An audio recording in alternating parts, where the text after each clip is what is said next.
Bueno, muy bien. Ahora, ¿cuáles son los temas hoy en el informativo del tercer canal, La Voz de los que no tienen voz? Muy preocupante, como yo les decía hace un momento, en el mes de, creo que fue iniciando o terminando el año pasado, estuvimos con Rodrigo Ramírez, defensor de derechos humanos en Sucre, estuvimos denunciando el asesinato de campesinos y vuelve nuevamente el paramilitarismo a reactivarse en esa zona del país. Ese es nuestro tema inicial, nuestro tema de fondo. Por favor, en este momento compartan la transmisión, suscríbanse al tercer canal y también por las vías de YouTube aporten al tercer canal.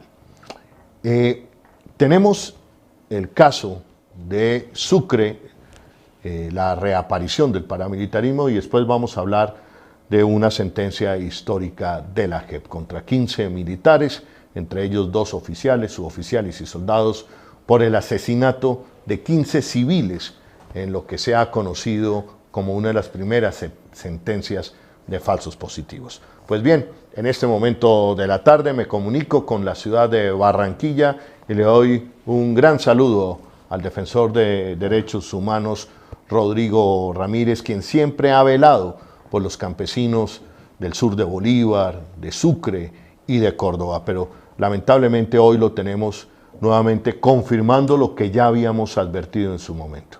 La reorganización, reaparición desde el año pasado de los grupos paramilitares en esa zona del país. Rodrigo, ¿cuál es la situación que se está presentando en este momento en las sabanas de Sucre? Adelante, Rodrigo. Primero que todo, buenas tardes, Holman. Reconocer y agradecerte antes de dar, digamos, respuesta a tu pregunta, la gratitud por el apoyo y el acompañamiento que has tenido siempre en tu labor periodística con los territorios, desde Contravía, visibilizando un poco la realidad de nuestra zona, nuestros territorios, y lo que está ocurriendo, para responder tu pregunta en la actualidad, es la materialización de los riesgos que hemos advertido desde el año 2017-2018 las autoridades. ¿Qué sucede en la actualidad? Los grupos armados irregulares, el Grupo Autodefensa Gaitanistas de Colombia o Clan del Golfo para el gobierno, ha venido ejerciendo una expansión y un control fuerte y permanente en el territorio, tanto así que en la actualidad están realizando asambleas como en los viejos tiempos los hacían las Autodefensas Unidas de Colombia, las AUC, están haciendo asambleas en los territorios, presionando a las comunidades, ejerciendo controles sociales. Y ante este escenario, lamentablemente vemos una ineptitud e inoperancia por parte de las fuerzas militares e incluso también por parte de las autoridades para atender esta problemática que ya se había advertido y que hoy lamentablemente se ha agudizado y se ha profundizado en el territorio. Rodrigo, vamos a tratar de que la opinión pública que en este momento sigue al tercer canal, que en este momento está compartiendo la transmisión, amigos, amigas, vamos a solidarizarnos con los campesinos de las sabanas de Sucre. Y le quiero preguntar en este momento a Rodrigo, ¿se reactivó, se está reactivando el paramilitarismo en Colombia y en esa zona del país? ¿Y por qué, Rodrigo? Ok, lo que nosotros vemos es un cambio de dinámica. Desde el año 2018 evidenciamos que, aunque el tema del narcotráfico nunca se fue del territorio, sobre todo en el tema de la costa del Golfo de Morrosquillo, el narcotráfico nunca cesó después de la desmovilización de las Autodefensas Unidas de Colombia. Lo que hay un cambio de patrones y de modus operandi de estos grupos que ya se empiezan a preocupar por el control social, por los territorios, empiezan a ser realmente, digamos, el poder hegemónico en estos territorios, y lo que vemos es una paramilitarización generalizada, sobre todo en territorios como Montes de María, en San Onofre. La Mojana tiene un fuerte control también de este grupo armado irregular, vemos que poco a poco toman más fuerza.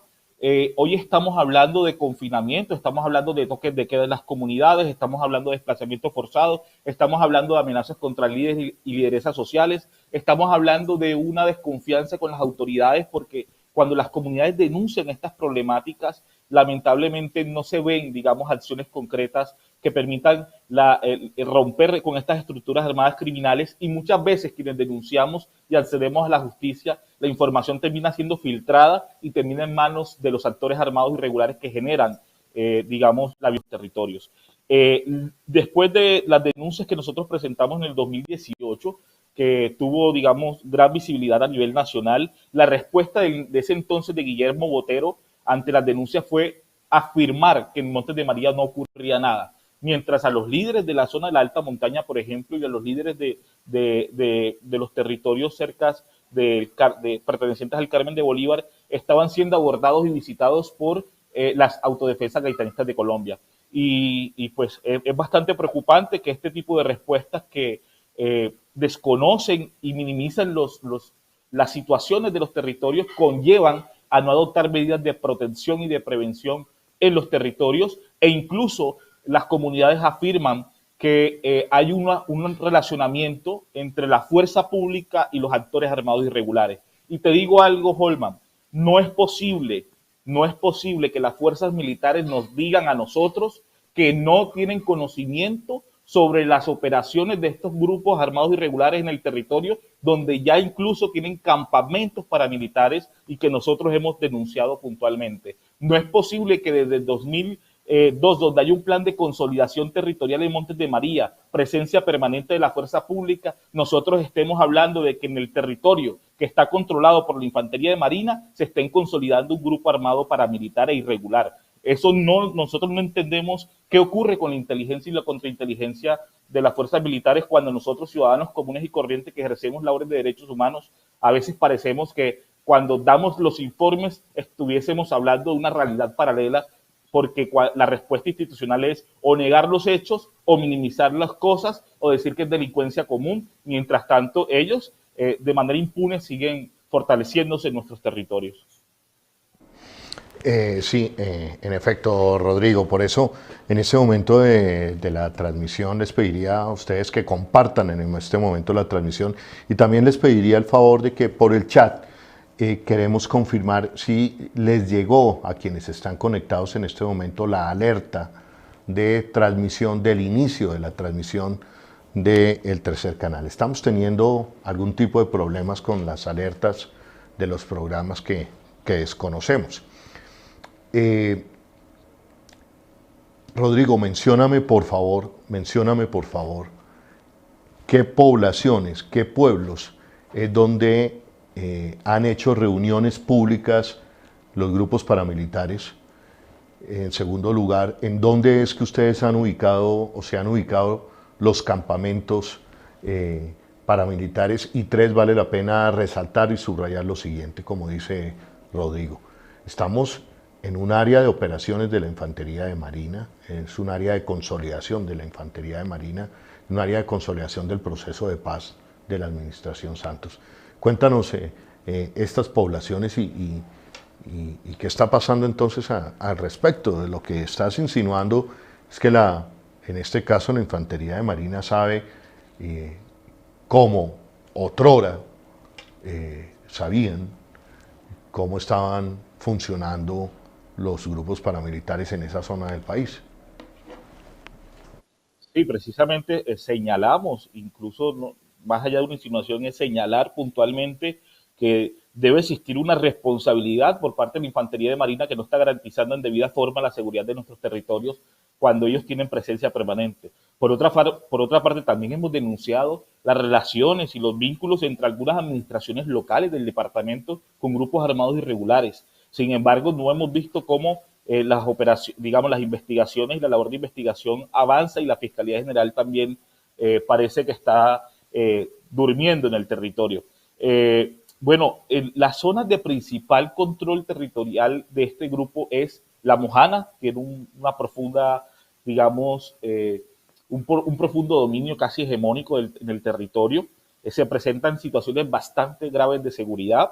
El real control, digamos, desde el punto de vista armado o militar lo ejercen ellos en el territorio. La policía no puede hacer mayor cosa en esas zonas. También vemos con preocupación San Onofre, que es un municipio que históricamente ha tenido esta problemática del paramilitarismo. En la actualidad hay unas elecciones atípicas en el territorio por la destitución del alcalde por inhabilidades que tenía al momento de inscribirse. Y vemos también con preocupación que en el escenario de este marco de participación política en el territorio no hay las garantías para que los sectores sociales y la población la población y las comunidades se organicen para participar en estas contiendas atípicas. ¿Por qué? Porque hay un fuerte vínculo entre las castas políticas herederas o sucesoras del paramilitarismo que siguen disputándose el poder en San Onofre, en el territorio, y vemos clanes políticos que digamos, de cierta forma no han roto estos vínculos con estos grupos armados irregulares, también con intereses en la contienda de San Onofre. La exalcaldesa Mayra del Carmen Balseiro, nosotros formalmente denunciamos los presuntos vínculos que tenía con grupos armados irregulares, y no hay que desconocer que su tío Waldemaro Balseiro fue preso y condenado en Panamá por narcotráfico. Ese tipo de situaciones es la que está viviendo el departamento de Sucre, que lo que hoy vemos con preocupación es que las dinámicas y los patrones y los repertorios de violencia son muy similares a lo que eran las AUCE en su pleno apogeo. Contación, digamos, un constreñimiento contra las comunidades. Hay un perfilamiento contra los líderes y defensores de derechos humanos en el territorio. Mediante panfletos amenazantes atacan a sectores sociales que quieren organizarse para participar en escenarios políticos, o simplemente a sectores que están, digamos, en el marco del paro nacional. Estos grupos armados amenazaron también a los compañeros que lideran este tipo de movilizaciones y procesos sociales. Y ante estos escenarios vemos como respuesta, y reitero, institucional, una total, digamos, omisión de lo que está ocurriendo en el territorio, y por eso nosotros estamos haciendo un SOS por el departamento de Sucre, estamos llamando y encendiendo las alarmas, porque no queremos volver a ver las situaciones que en el pasado se dieron lugar en el territorio. Los campamentos, que fue la otra pregunta. Mire, nosotros en la denuncia, digamos, por temas de seguridad y respeto, nosotros establecimos dónde las comunidades señalan que hay campamentos. Incluso formalmente hemos denunciado quiénes son los jefes paramilitares y de qué zona son, y hemos dicho ante las autoridades qué tipo de acciones ejercen estos grupos armados irregulares en el territorio. Pero cuando judicializan a estos personajes que son, por ejemplo, jefes de organizaciones o que tienen un mando alto en la estructura, por lo general salen por un mal procedimiento policial o por vencimiento de términos, y lo que termina haciendo eso es generando un riesgo contra las personas que deciden denunciar, porque posterior a eso son visitados en sus residencias, son amenazados o les exigen que retiren las denuncias que tienen contra ellos.